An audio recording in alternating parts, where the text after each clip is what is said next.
Halo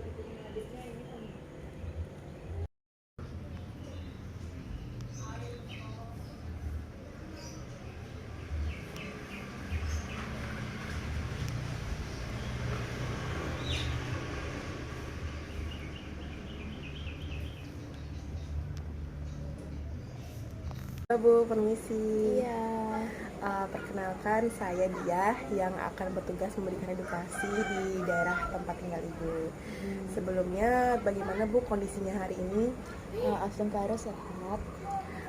Jadi tujuan saya ke sini adalah memberikan edukasi kepada masyarakat yang akan diwakilkan oleh Ibu, di mana mengedukasi tentang virus demam berdarah. Nah, sebelumnya apakah Ibu tahu demam berdarah itu apa? Tahu sedikit-sedikit. Baik, saya akan jelaskan ya Bu. Iya. Jadi demam berdarah itu merupakan penyakit yang disebabkan oleh virus yang dibawa oleh nyamuk Aedes aegypti. Nah, nyamuk ini biasanya aktif pada pagi dan sore hari. Nah, sehingga kita perlu mewaspadainya dengan melakukan langkah-langkah dan pencegahan yang tepat.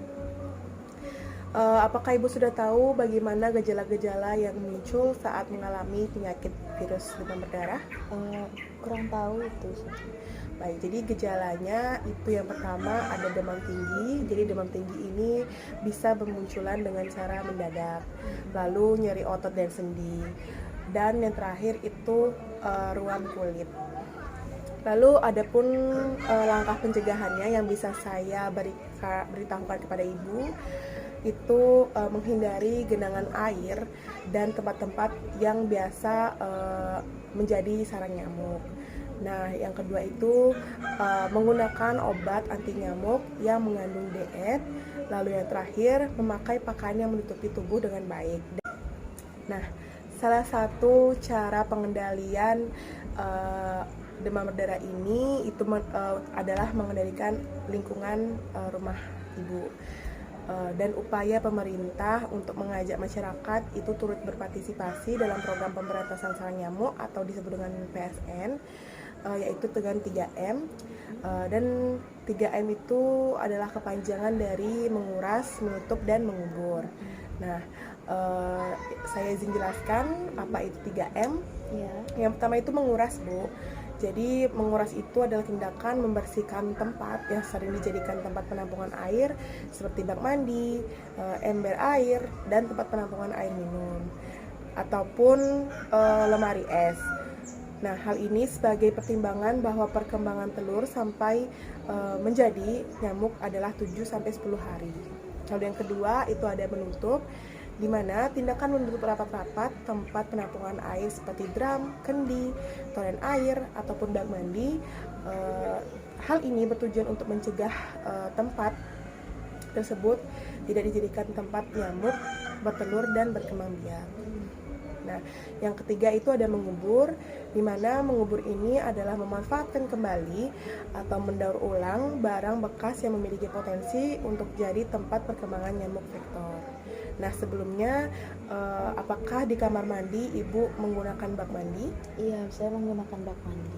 Apakah bak mandi Ibu sering dikuras?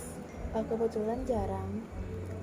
Jadi karena jarang, saya sarankan Ibu untuk rajin menguras bak mandi Ibu agar tidak terjadi tempat sarang perkembangbiakan nyamuk Aedes aegypti ya Bu.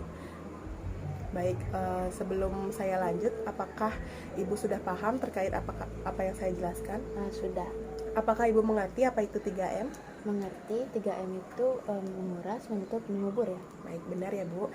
Saya lanjutkan lagi. Jadi selain program 3M, perlu juga dilakukan kegiatan tambahan yang dilakukan secara berkelanjutan sepanjang tahun, khususnya pada musim penghujan. Nah, pencegahan lingkungan tambahan misalnya menggunakan kelambu saat tidur agar menutup untuk nyamuk menyerang. Nah, selanjutnya itu mengatur cahaya dan ventilasi di dalam rumah dan menghindari kebiasaan menggantung pakaian di dalam kamar atau ruangan tertentu. Sebelumnya saya ingin bertanya kepada Ibu, apakah ada anggota keluarga Ibu atau mungkin Ibu sendiri memiliki gejala-gejala yang seperti saya bilang tadi? Tidak ada. Nah, mungkin nanti kalau jika ada, anggota keluarga yang mengalami gejala demam berdarah, itu harus segera dikonsultasikan ke dokter.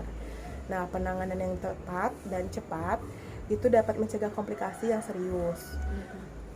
Nah, tujuan saya di sini tujuan saya mengedukasi itu untuk meningkatkan kesadaran masyarakat betapa pentingnya pendidikan dan kesadaran masyarakat tentang demam berdarah itu. Nah, saya ingin mengajak ibu, mari kita jaga kebersihan lingkungan, hindari gigitan nyamuk, dan mendukung program-program pencegahan yang telah ditetapkan oleh pemerintah. Nah, demam berdarah ini itu bukanlah penyakit yang bisa dianggap remeh, karena penyakit ini adalah sudah termasuk penyakit yang serius dan bisa membawa kematian. Nah, dengan langkah-langkah pencegahan yang tepat dan kesadaran masyarakat yang tinggi, kami atau kita dapat mencegah penyebaran penyakit ini dan menjaga kesehatan bersama.